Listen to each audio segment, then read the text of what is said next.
Welcome back to another episode of CAD Jungle. In today's episode, we're going to be utilizing the Extrude command, specifically focusing on the intersect operation. Now, in a previous video, I created this helicopter main blade, and this is what we're going to be using for this exercise. All right, let's go ahead and turn on this sketch here. Select the Extrude command, and let's select any one of these profiles. So actually, I'll just go ahead and select this and this profile right here. Okay. All right. And I'm going to go ahead and set the direction to symmetric. I'm going to drag the slider. Okay. As you can see, it's red.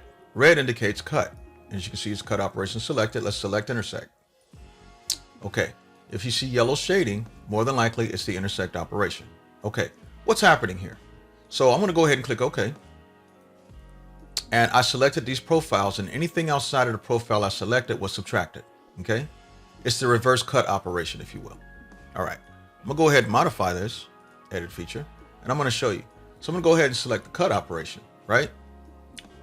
But I'm gonna uncheck this one and click OK. Now, it subtracted the item I selected, whereas the intersect operation subtracted the objects outside of the ones I previously selected. Okay, another example.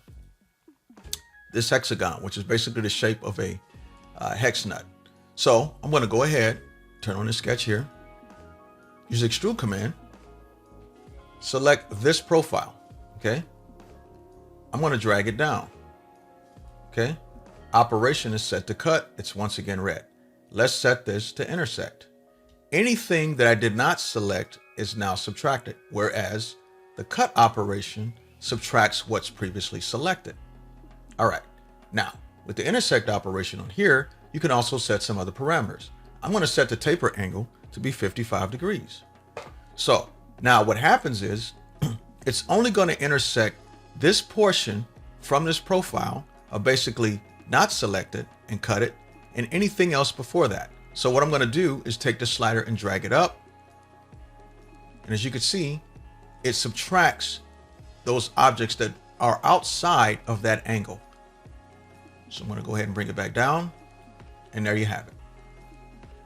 And there's the intersect operation. Well, I hope you enjoyed this brief and quick tutorial. Stick around, and I'll see you in the next video.